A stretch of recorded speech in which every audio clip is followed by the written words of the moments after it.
네, 안녕하세요. 오늘 한국의 그 2분기 GDP 속보치가 전분기 대비 1.1% 성장했다고 발표가 됐습니다. 이 숫자만 보면은 완전히 그 GDP 서프라이즈입니다. 대단한 성장입니다. 분기 1.1% 성장이면은 이거 연율로 따지면은 만약 이런 속도로 간다면은 이거 얼마나 고도 성장입니까? 그런데 그 내용을 냉철하게 보면은 성장이 아니라 실질적으로 후퇴했다고 저는 평가됩니다.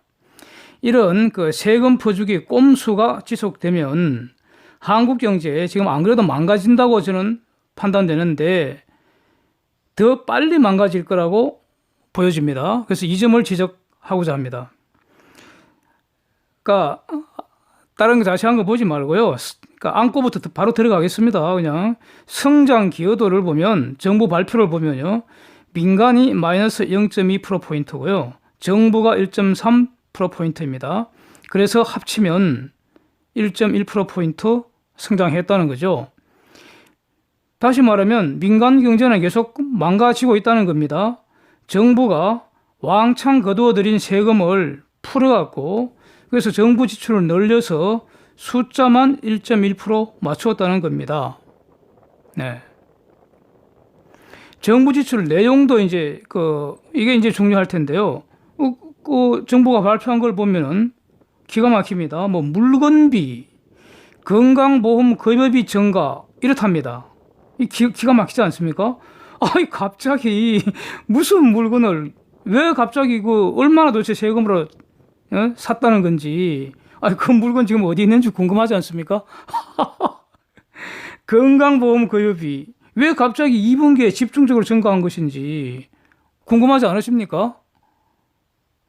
국정감사 과정에서 좀 철저히 까야 할 것 같습니다. 이거 아시는 바와 같이요. GDP는 소비 플러스 투자 플러스 정부 순지출. 정부 순지출이라는 것은 바로 정부 지출 빼기 세금이죠. 그 다음에 순수출. 이것은 수출 빼기 수입입니다. 이거 더하기 한 겁니다. 더하기. 그냥 간단한 산수 공식이에요. 더하기. y 이퀄 c 더하기 i 더하기 g-t 더하기 x 빼기 m. 이거 아닙니까? 그래서 국가마다 정도의 차이는 있지만 소비 부문 비중이 가장 높고요. 한국은 수출 주도형 국가이기 때문에 순수출, 즉 수출 빼기 수입한 거, 이 부분의 GDP 비중이 높습니다. 그런데 1분기, 즉 1월, 2월, 3월하고 2분기, 4월, 5월, 6월을 지금 비교하는 거 아닙니까? 그래서 소비는 분명 조금 더 늘었습니다.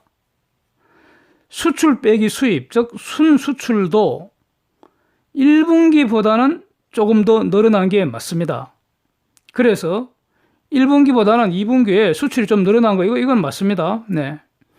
어저께 제가 매일 오전 7시 30분 전으로 진행하는 쟁점들 정리하는 그 시간에도 말씀을 드렸는데 순수출 증가한 정도 이게 결국 무역 수지 흑자 증가한 거 이걸로 가름할 수 있는데 고작 1분기 92억 불에서 2분기 103억 불로 11억 불 정도 늘어난 겁니다. 이거 너무 미미해서 그냥 0이라고 무시해도 좋은 그런 정도입니다. 예? 그야말로 눈꽃만큼 찔끔 늘어난 겁니다. 기업 투자가 2분기에 급증하였다는 점 어디에도 없습니다. 그래서 1분기 마이너스 0.4% 폭삭 망한 것에 비해서 2분기에는 살짝 좋아졌다 하더라도요. 이게 바로 기저효과라는 겁니다. 민간 부문, 즉 가계 소비, 기업 투자, 순수출을 고려한 민간 부문은 여전히 2분기에도 계속 망가지고 있다는 거 아닙니까? 이거 정부 발표에서도 확인되는 거 아닙니까? 그래서 민간 기여도가 마이너스 0.2%포인트라는 거 아니겠습니까? 그래서 결국은 남는 것은 세금을 마구 풀었다는 것인데요. 이게 바로 재정 지출입니다. 그런데 이제부터 진짜 안고가 되겠죠. 이것은 지속 가능하지를 않습니다. 지속 가능하지 않습니다. 일회성입니다. 당장 연간 집행할 재정 상반기 특히 2분기 집중적으로 살포했다는 것인데 그러면 하반기는 어쩔 겁니까? 하반기가 어쩔 겁니까? 문제는 전년 동기와 비교하면요, 수출은 점점 더 빨리 망가지고 있어요. 7월에는 20일까지 수출 망가진 속도가 더 빨라지고 있습니다. 이거 이미 제가 여러 번 확인했습니다. 한일 무역전쟁 여파로 이게 지금 더 본격화되지 않습니까? 하반기에 더 힘들어집니다. 상반기보다 더 많은 세금을 풀지 않으면 현상 유지도 안 된다는 거죠. 정부 지출이 무슨 투자를 하는 것도 아니고요. 뭐 물건 구입하고 건강보험 급여비 지급했다는데 전부 일회성 소비고 소비하고 만 거잖아요. 하반기 민간 부분 경제 더 악화되는데 정부 사용할 실타는 상반기에 다 사용해버 많이 훨씬 더 많이 사용해버려 갖고 남은 것도 별로 없는데 이제 어떻게 할 겁니까? 그래서 지금 추경 타령하는 거 아닙니까? 추경으로 돈을 조달할 수는 있지만 이것은 돈을 버는 게 아닙니다. 이거 돈을 버는 게 아니에요. 돈을 정상적으로 벌어서 사용을 해야 하는데 추경이든 추가 경정 예산이든 본 예산이든 여기서 이 돈을 조달하는 방법은 딱 두 가지밖에 없습니다. 하나는 세금 왕창 걷어가든가 아니면 채권을 발행, 즉 빚을 내야 하는 겁니다. 두 가지 방법밖에 없습니다. 기업을 보면요, 기업은 물건 만들고 수출을 해서 돈을 벌어서 임금 주고 세금 납부하는 거 아닙니까? 이게 정상적이죠. 이게 지속 가능한 발전 모델입니다. 근로자는 임금 받아서 소비하니까 경제 살아나고요. 정부는 세금으로 공공재 공급하는 것이죠. 그런데 추경이든 본 예산이든 세금 늘리면 이것은 GDP 모형에서요, 누출이 되어갖고 GDP를 감소를 시키게 되죠. 그죠? 물론 정부 지출은 GDP 증가 요인입니다. 문제는요, 지금 한국 상황에서 세금 늘려서 감소되는 GDP 규모가 지출 늘려서 증가하는 GDP보다 크다는 겁니다. 그러니까 경제를 살리려면은 세금 더 걷어서 지출을 늘릴 것이 아니라 이렇게 하면 큰 정부가 되는 거죠. 그렇게 해서는 안 되고요. 그렇게 되면 그 사이에 각종 비용이 발생한다는 거죠. 그 다음에 누가 이제 떡 주무르는 놈이 건물도 챙길 테고요. 그러지 말고 아예 지출을 줄이고 세금 줄이는 게 훨씬 더 낫다는 겁니다. 트럼프가 바보라서 세금을 줄였겠습니까? 다시 말씀드리면 세금 더 거두어서 GDP 망가지는 것이 지출 늘려서 GDP 늘어나는 것보다 더 크다는 겁니다. 즉 세금 늘려서 정부 지출 늘려서 그 세금으로 정부 지출 늘려서 경제 활성화 못합니다. 오히려 이러한 짓거리 하면 할수록 장기적으로 경제는 더 망가지는 요인이 되는 겁니다. 그런데 더 심각한 문제가 있습니다. 민간 경제 지금 망가지면서요, 세수가 줄어든다는 겁니다. 당장 말이죠. 작년에 삼성전자, 하이닉스 법인세 수조 원씩 납부했습니다. 그렇죠? 원래는 이런 세금 납부 불가능합니다. 납부 불가능합니다.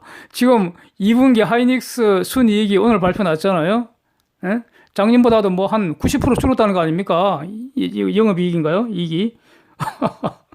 그러니까 최소한 내년에는 이 두 회사에서만도 세수가 수조 원 사라지는 겁니다. 그래도 지출을 늘리려면 이제는 채권 발행, 즉 빚내서 흥청망청해야 하는 수밖에 없습니다. 그래서 지금 한국 부채 비율을 늘리자 말자 지금 논쟁이 벌어지는 거 아닙니까? 문제는 빚을 내서 뭘 하느냐의 문제 아닙니까? 과거 고도성장기에는요, 빚내서 사업 투자, 기업 투자를 했습니다. 그때 빚내갖고 흥청망청 쓴 게 아닙니다. 그래서 그 투자한 과실로 이자보다도 투자 수익, 사업 수익이 더 높아서 원리금 상환하고 고용도 늘리고 오늘 대한민국 여기까지 발전해 온 것이죠. 그런데 저 사람들이 지금 정부 지출을 한다는 내용이 내일의 생산이나 고용이나 소득 증대를 위한 투자 지출이 아니고요, 그냥 일회성 소비 지출로 끝나버리잖아요. 기가 막히지 않습니까 이거? 저런 걸 그냥 내버려 둬야 됩니까 저거?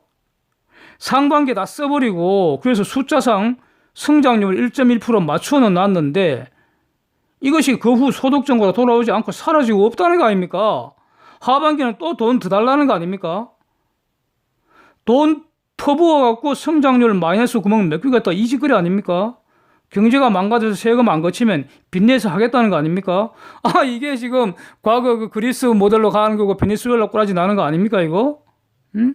빚내면 이자 부담까지 더 가중돼 갖고 한국 경제가 망가지는 것은 점점 더 빨라질 뿐입니다, 이거. 추경 막아야 합니다. 추경 막아야 합니다, 이거. 아, 진짜.